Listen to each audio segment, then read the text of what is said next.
বন্ধুসকল, কালি কালকি চিনেমাখন ৰিলিজ হৈছে আৰু কালি প্ৰথম দিনাখনেই চাই আহিছোঁ। চিনেমাখন চাবলৈ যোৱাৰ আগত সৰু সৰু ল'ৰা ছোৱালীবিলাকক যদি লৈ যায় বা ডাঙৰসকলেতো জানেই, যিসকলে নাজানে মহাভাৰতৰ কাহিনীটোৰ আইডিয়াটো লৈ যোৱাটো ভাল। আৰু আমাৰ ধৰ্মগ্ৰন্থবিলাকত যিবিলাক ভগৱানৰ অৱতাৰৰ কথা আছে, বিষ্ণুৰ দশ অৱতাৰৰ কথা আছে, এইখিনি কথা আগতীয়াকৈ জানি গ'লে চিনেমাখন বুজি পোৱাত সুবিধা হ'ব। আৰু চিনেমাখনৰ মূল কাহিনীটো হৈছে মহাভাৰতৰ কুৰুক্ষেত্ৰ যুদ্ধত যেতিয়া সকলোখিনি শেষ হৈ গৈছে, তাৰ পাছত ভগৱান শ্ৰীকৃষ্ণই তাৰপিছত যেতিয়া দেহ ত্যাগ কৰিছে আৰু তাৰ পাছত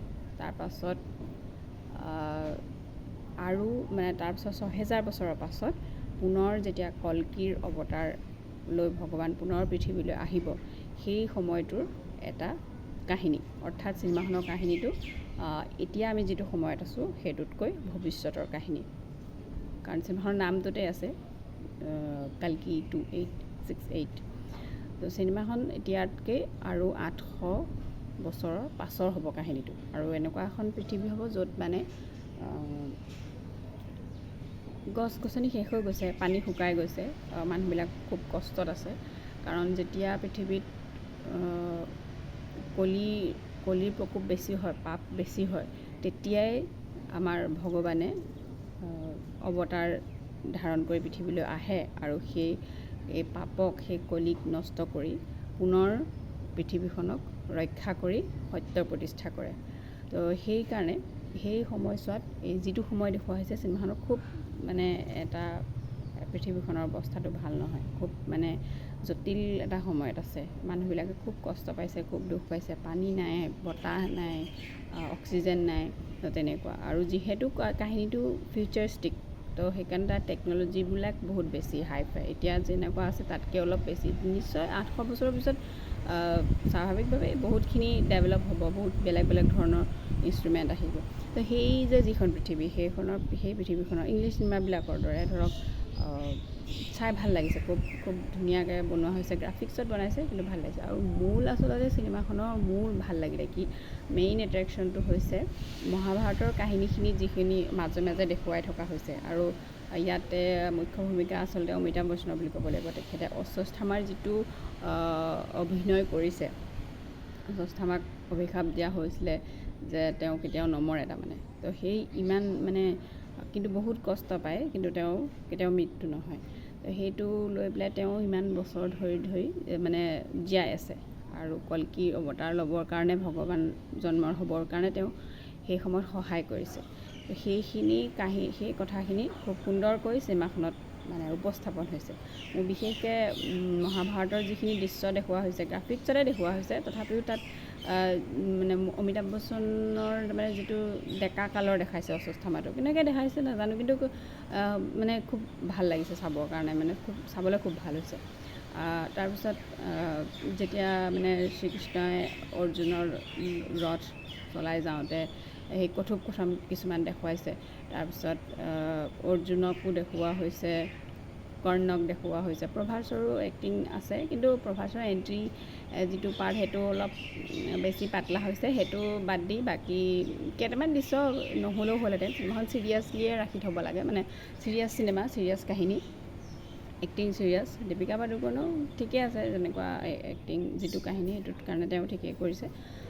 বাকী কমল হাছানৰ যিটো ৰোল, সেইটো আচলতে কোনটো চৰিত্ৰ মহাভাৰতৰ মই এতিয়ালৈকে ধৰিব পৰা নাই, কিন্তু তেওঁ যিটো তেওঁৰ গেটআপ, যিটো তেওঁ যেনেকৈ তেওঁ ধ্যানত থাকে, শূন্যতে ধ্যানত থকাৰ যিটো এটা কাল্পনিক এটা ইমাজিন কৰিছে ডিৰেক্টৰে, যেনেকৈ বনাইছে, সেইটো কিন্তু চাবলগীয়া, একদম সাংঘাতিক। সেইটো বহুত ভাল লাগিলে সেইটো। আৰু অমিতাভ বচ্চনৰ এক্টিঙৰ কথা ক'বই নালাগে। তেওঁ 8 ফুট ওখ, তেওঁ বাকী মানুহখিনিতকৈ। আৰু চিনেমাখনত এনেকুৱা হৈছে কি, যিবিলাক ড্ৰেছ কোড কৰিছে তেওঁলোকে, এনেকুৱা ক'তো নালাগে যে এনেকুৱা বেছি কৰিছে বা এইটো যে নিপিন্ধে, এনেকুৱা নালাগে, কাৰণ বস্তুটো ফিউচাৰৰ। তো সেইটো কাৰণে তেনেকুৱা নালাগে। তাৰপিছতে বাকী চিনেমাখনৰ ডাইলগখিনিও ধুনীয়া হৈছে, বেকগ্ৰাউণ্ড মিউজিকটো ভাল হৈছে। আৰু এটা কথা মোৰ ভাল লাগিছে কি, তাতে যিহেতু কল্কিৰ অৱতাৰ আহিব ভগৱানৰ, দীপিকা পাডুকোনে জন্ম দিব, তাতে মানে সেই জেগাডোখৰত মানে মানুহবিলাকে কলকেলিয়ে সেই ডাইলগটো খুব কয়। তো কলকেলিয়েটোত মানে কল্কি শব্দটো সোমাই আছে। তো সেইখিনি কথা বহুত ভালকৈ লিখিছে মানে ডাইলগবিলাক। আৰু গোটেই চিনেমাখনে মোৰ ভাল লাগিছে। বাকী সেই দুই এটা পাতলীয়া মানে দিশা পাতানি মাজতে ওলাই এনেই বিশেষ প্ৰয়োজন নোহোৱাকৈ তেওঁ দিছে ৰ'ল এটা। তো সেইটো নহ'লেও মানে হ'লহেঁতেন চিনেমাখনত, সেইটো কোনো এফেক্ট নাই। বাকী খুব ভাল হৈছে চিনেমাখন। খুব মানে এটা এনেকুৱা হৈছে মানে ধৰক আমি বহুত দিন নাই চোৱা মানে এনেকুৱা কিবা এটা এনেকুৱা এটা অনুভৱ আমাৰ বহুত দিন হোৱা নাই। তো সেইকাৰণে আৰু মহাভাৰত, ৰামায়ণ, পুৰাণ, বেদ এইবিলাকত যাৰ খুব ইণ্টাৰেষ্ট আছে আৰু যিসকলে এইবিলাক কথা নতুনকৈ জানিবলৈ ভাল পায়, তো জানে। আমাৰ জেনেৰেশ্যনখিনিতো জানোৱেই এইবিলাক বহুতখিনি কাহিনী জানো, তথাপিও বহুতখিনি জানিবলৈ বাকী আছে। যিসকলে নাজানে, বিশেষকৈ আমাৰ সৰু ল'ৰা ছোৱালীখিনি, তেওঁলোকক এইখিনি কথা জনোৱাটো দৰকাৰ। কিয়নো ভাৰতীয় দৰ্শনৰ যিখিনি গ্ৰন্থ, তাতে আচলতে আমাৰ বহুতখিনি কথা ছায়েন্স আৰু এতিয়া যিখিনি আৱিষ্কাৰ হৈছে সেইখিনি তাতে বহুতখিনি কথা অলৰেডি আছিলেই তাৰমানে আগতেই। তো সেইকাৰণে এই ৬০০০ বছৰৰ মূৰে মূৰে ভগৱানে অৱতাৰ লৈ পৃথিৱীলৈ আহি পৃথিৱীখন উদ্ধাৰ কৰে, এই কথাখিনি চালে মানে সঁচাকৈ খুব মানে বহুত ভাল লগা হৈছে চিনেমাখন। তো মই ক'ম যে চাব পাৰে, চিনেমাখন চাবগৈ পাৰে, চোৱাটো উচিত চিনেমাখন।